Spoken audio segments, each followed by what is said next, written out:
اعوذ باللہ من الشیطان الرجیم بسم اللہ الرحمن الرحیم والذی اوحینا الیک من الکتاب هو الحق مصدقا لما بین یدیہ ان اللہ بعبادہ لخبیر بصیر۔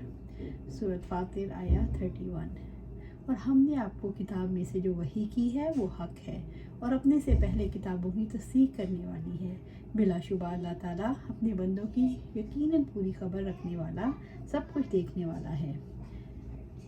وَالَّذِي أَوْحَيْنَا إِلَيْكَ مِنَ الْكِتَابِ هُوَ الْحَقُّ، اور ہم نے آپ کو کتاب میں سے جو وحی کی ہے وہ حق ہے، یعنی قرآن مجید اللہ تعالیٰ کی سچی کتاب ہے اور آپ صلی اللہ علیہ وسلم پر اور آپ صلی اللہ علیہ وسلم کی امت پر واجب ہے کہ وہ اس پر عمل کریں۔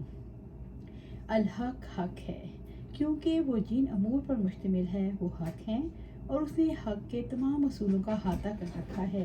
گویا تمام حق صرف اسی کتاب کے اندر ہے، اس لیے تمہارے دلوں میں حق کے بارے میں کوئی تنگی نہ آئے، تم حق سے تنگ نہ آؤ، اسے ہیچ سمجھو۔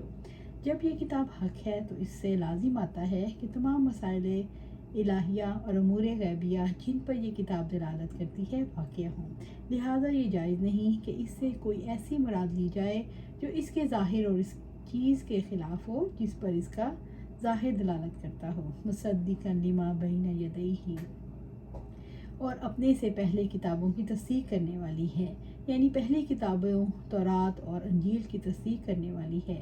گزشتہ کتابوں نے قرآن کے بارے میں پیشین گوئی کرتے ہوئے خبر دی، قرآن اس پیشین گوئی کی تصدیق کرتا ہے، اس لیے اب یہ ممکن نہیں کوئی پہلی کتاب پر ایمان لائے اور قرآن مجید کا انکار کرے۔ پہلی کتابوں کی تصدیق اس بات کی دلیل ہے کہ پہلی کتابوں کی طرح اس کتاب کو نازل کرنے والا بھی اللہ سبحانہ تعالیٰ ہے۔ ان اللہ بعبادہ لخبیر بصیر، بلا شبہ اللہ تعالیٰ اپنے بندوں کی یقیناً پوری خبر رکھنے والا، سب کچھ دیکھنے والا۔ اللہ تعالیٰ اپنے بندوں کے حالات کو دیکھتا ہے، ان کی خبر رکھتا ہے، اس لیے وہ ہر فرد کو وہی کچھ دیتا ہے جس کے وہ لائق ہیں اور ہر قوم کو بھی وہی کچھ عطا کرتا ہے جو اس کے حالات کے مطابق ہو۔ یہ امت چونکہ نرم ترین دلوں اور کامل ترین عقل کی حامل تھی، اس لیے رب العزت نے اسے دین اسلام کے لیے چنا۔ سورۃ فاطر آیت 32۔ ثم اورثنا الکتاب الذین اصطفینا من عبادنا، پھر ہم نے اس کتاب کا وارث ان لوگوں کو بنایا جنہیں ہم نے اپنے بندوں میں سے منتخب فرمایا، یعنی اب قرآن مجید کا وارث ہم نے ان کو بنایا ہے جنہیں ہم نے چن لیا۔ ان لوگوں سے مراد امت محمد صلی اللہ علیہ وآلہ وسلم ہے۔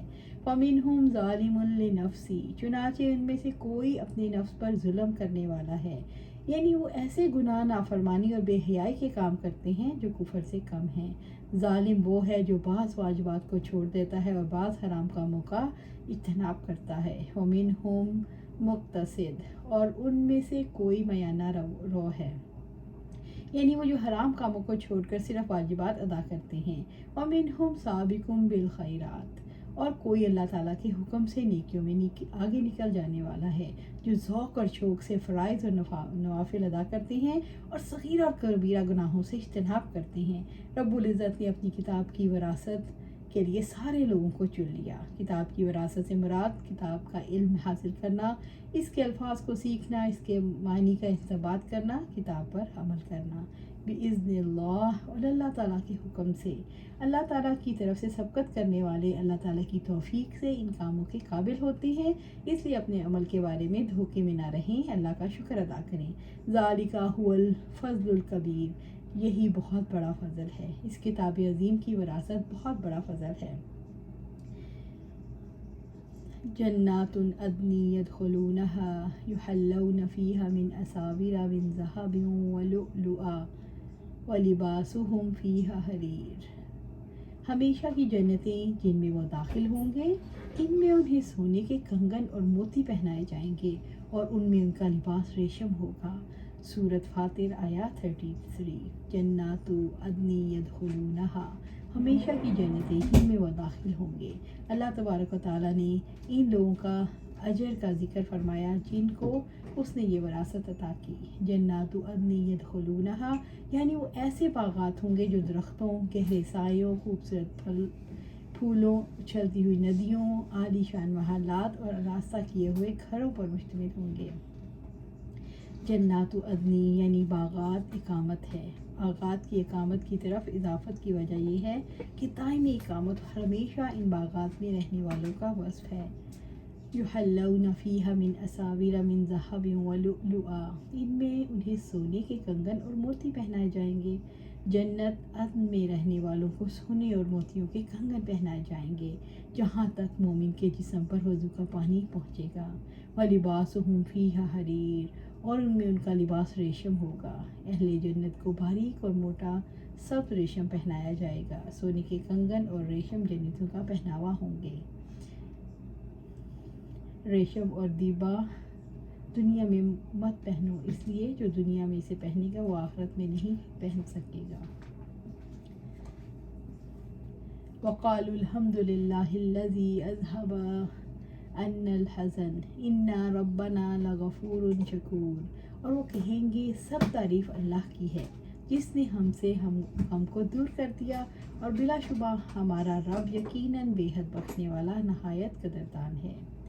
सूरत फातिर आया 34। और वो कहेंगे सब तारीफ़ अल्लाह की है जिसने हमसे गमों को दूर किया, बिलाशुबा हमारा रब यकीनन बेहद बख्शने वाला नहायत कदरदान है। वक़ालुल हम्दुलिल्लाहिल्लज़ी अज़हब अन्नल हज़न, और वो कहेंगे सब तारीफ़ अल्लाह के लिए है जिसने हमसे गम को दूर कर दिया। अहले जन्नत अल्लाह ताला की जन्नत में हर किस्म के हुज़न गम से निजात पाने पर अल्लाह का शुक्र अदा करेंगे। जन्नत में हुस्न जमाल में, लज्जतों में, सेहत में किसी किस्म का नुक्स नहीं आएगा जिसकी वजह से गम लाहक नहीं होगा। वो अल्लाह ताला का शुक्र अदा करेंगे और कहेंगे रब्बा इन्ना रब्बना लगफूरुन शकूर, बिलाशुबा हमारा रब यकीनन बेहद बख्शने वाला नहायत कदरदान है। वो गफूर है, वो हमारे ऐबों की सतर पोशी करने वाला है। हमारा रब हसनात की कदरदानी करने वाला शकूर है। अल्लाह ताला ने गमों से बचने पर और जन्नत में दाखिले से अपने दरगुजर और अपनी मग़फ़िरत का शऊर दिलाया। अल्लाह ताला ने किताब की विरासत का हक़ अदा करने की कोशिश करने वालों को अपनी कदरदानी का शऊर दिलाया। वो शकूर है, सच्चा कदरदान। अल्लज़ी अहल्लना दारुल मुक़ामती मिन फ़ज़लिही ला यमस्सुना फ़ीहा नसबुन वला यमस्सुना फ़ीहा लुगूब, जिसने हमें अपने फ़ज़ल से अब्दी क़याम की जगह पर उतार दिया। इसमें ना हमें कोई मशक्क़त पहुँची और ना ही उसमें हमें कभी थकावट पहुँची। सूरत फातिर आया 35। अल्लज़ी अहल्लना, जिसने हमें उतार दिया, जिसने हमें जन्नत में हमेशा के लिए मुस्तकिल ठिकाना दिया। दारुल मुकामा, अब्दी क़याम की जगह जहाँ कभी ख़त्म ना होने वाली नेमतें, खुशियाँ और बेशुमार भलाइयों की वजह से वहाँ क़याम की ख्वाहिश की जाती है। मिन फ़ज़लिही, अपने फ़ज़ल से, यानी अमाल की वजह से नहीं, अल्लाह का फ़ज़ल है जिससे हमें जन्नत अता हुई। अल्लाह ताला का फ़ज़ल ना होता हम कभी इस मकाम तक ना पहुँच सकते। अबू हुरैरा रज़ी अल्लाह ताला अन्हु बयान करते हैं कि आप सल्लल्लाहु अलैहि वसल्लम ने फरमाया किसी शख्स का अमल उसे जन्नत में दाखिल नहीं कर सकेगा। सहाबा कराम रज़ी अल्लाह अन्हुम ने अर्ज़ की अल्लाह के रसूल, क्या आप भी नहीं सल्लल्लाहु अलैहि वसल्लम? तो आप सल्लल्लाहु अलैहि वसल्लम ने फरमाया नहीं, मेरा भी नहीं, सिवाय इसके कि अल्लाह मुझे अपने फ़ज़ल और रहमत में ढांप ले। सुभान अल्लाह। ला यमस्सुना फ़ीहा नसबुन वला यमस्सुना फ़ीहा लुगूब, इसमें ना हमें कोई मशक्क़त पहुँचती है और ना ही इसमें हमें कभी थकावट पहुँचती है। इसमें ना हमारे जिस्मों को अजियत पहुँचेगी, ना रूह को तकलीफ़ होगी, यानी बदन, कलब और दीगर कुव्वा में कसरत तमत्ता की वजह से कोई थकावट ना होगी। अल्लाह ताला ने अहले जन्नत के एतराफ़ से जन्नत की तरकीब दिलाई। अल्लाह ताला ने जन्नत में मिलने वाले ज़ेवरात और लिबासों से जन्नत की तरकीब दिलाई। अल्लाह ताला ने गम दूर होने पर अहले जन्नत के शुक्र अदा करने से जन्नत की तरकीब दिलाई।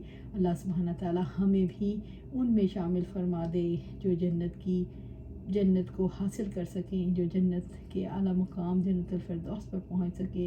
अल्लाह सुब्हाना ताला हमें उनमें शामिल फरमा जो तेरी बुक का हक़ अदा कर सकें, उसको पढ़ें, उस पर अमल करें, उसको फैलाएं और उसको ज़्यादा से ज़्यादा ट्रेंड सेट करने में मदद दें। अल्लाह सुब्हाना ताला हमें दीन कायम करने वालों में चुन ले। अल्लाह सुब्हाना ताला हमें निज़ाम कायम करने वालों में चुन ले। अल्लाह सुब्हाना ताला हमें इस पर जमा दे और हमें जन्नतुल फिरदौस के आला मुकाम तक ले जा। आमीन या रब्बिल आलमीन।